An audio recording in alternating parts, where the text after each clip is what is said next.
Hai teman-teman, apa kabar kalian semua? Semoga selalu dalam keadaan yang baik-baik saja. Di materi kali ini, kita akan membahas tentang tugas dari masing-masing jabatan fungsional penyuluh pertanian, kategori keterampilan. Meskipun di sini banyak sekali materi yang harus dihafalkan, akan tetapi ada kata kunci yang bisa teman-teman pahami agar lebih mudah untuk diingat. Di sini saya akan memberikan warna pada kata kunci tersebut, dan itulah yang nanti perlu teman-teman ingat agar lebih memudahkan dalam penghafalan.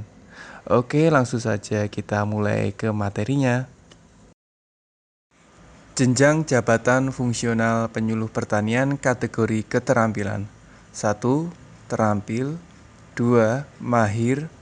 3. Penyelia. Tugas jabatan fungsional penyuluh pertanian kategori keterampilan jenjang jabatan terampil meliputi 1. Melakukan inventarisasi dan identifikasi data potensi wilayah sumber daya alam, sumber daya manusia, dan sumber daya. 2. Melakukan inventarisasi, identifikasi, dan rekapitulasi data sebagai bahan penyusunan program penyuluhan pertanian. Jadi teman-teman ingat, jika ada kata inventarisasi dan identifikasi, maka itu adalah tugas dari jabatan terampil. Lanjut, nomor 3, melakukan penyebaran informasi pertanian, yaitu teknis, sosial, dan ekonomi, melalui tatap muka kelompok. 4. Melakukan penumbuhan poktan. 5. Mengangkat kelas kemampuan poktan dari kelas pemula menjadi kelas lanjut. Jadi yang perlu teman-teman garis bawahi, meningkatkan dari kelas pemula menjadi kelas lanjut, ini adalah tugas dari jabatan terampil. 6. Melakukan penumbuhan gapoktan. 7. Melakukan penumbuhan kelembagaan ekonomi petani atau KEP. 8. Melakukan fasilitasi poktan atau gapoktan dalam penerapan teknologi melalui kegiatan sekolah lapangan atau FFD. 9. Melakukan fasilitasi poktan atau gapoktan dalam pengumpulan dan rekapitulasi data sebagai bahan penetapan dan peningkatan skala usaha tani. 10.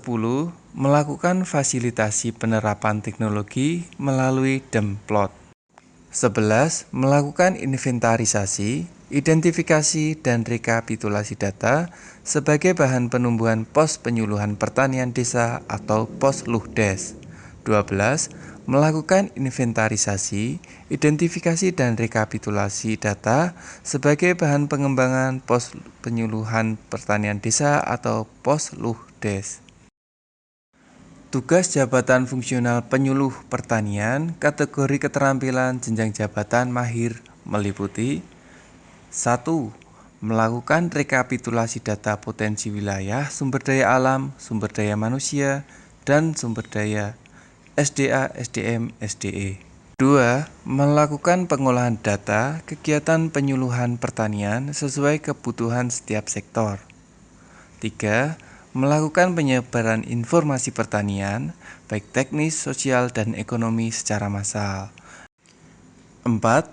Meningkatkan kelas kemampuan poktan dari kelas lanjut menjadi kelas madya.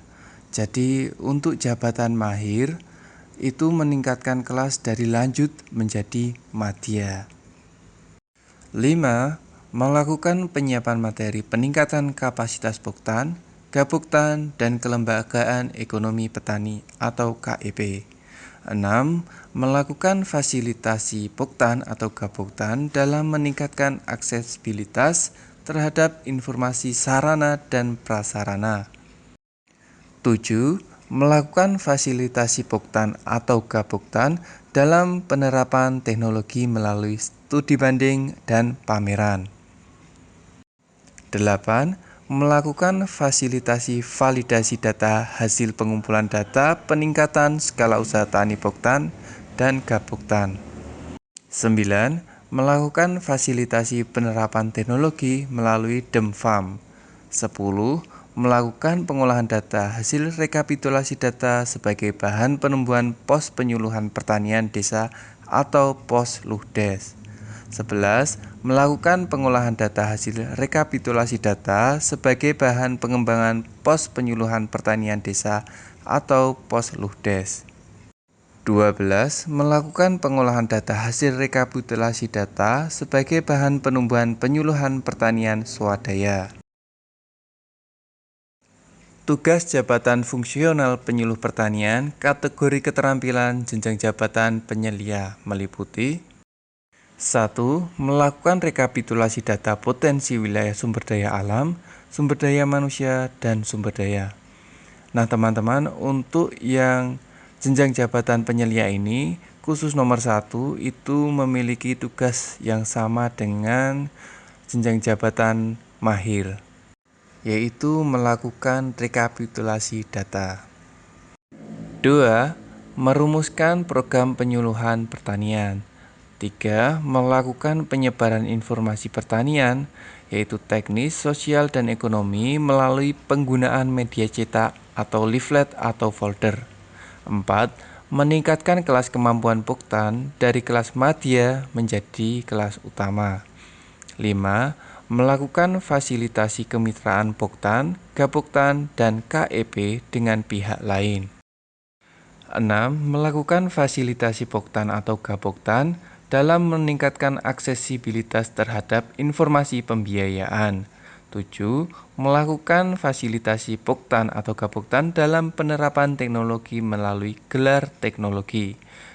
8. Melakukan fasilitasi Poktan atau Gapoktan dalam menetapkan dan meningkatkan skala usaha tani. 9. Melakukan fasilitasi penerapan teknologi melalui DEM area. 10. Melakukan penumbuhan pos penyuluhan pertanian desa atau pos Luhdes. 11. Melakukan pengembangan pos penyuluhan pertanian desa atau pos Luhdes. 12. Melakukan penumbuhan penyuluhan pertanian swadaya. 13. Melakukan pengembangan penyuluhan pertanian swadaya. Nah, sekian teman-teman untuk materi tentang tugas dari jenjang jabatan fungsional penyuluh pertanian, kategori keterampilan. Nah, bila tadi teman-teman mencermati, sebenarnya kata-kata dari jenjang masing-masing jenjang jabatan itu hampir sama, akan tetapi ada beberapa kata yang membedakan. Nah, itu tadi sudah saya berikan penanda dengan warna. Itu bisa teman-teman hafalkan agar nanti bisa lebih mudah diingat. Sekian dan terima kasih sudah menonton. Jangan lupa subscribe ya.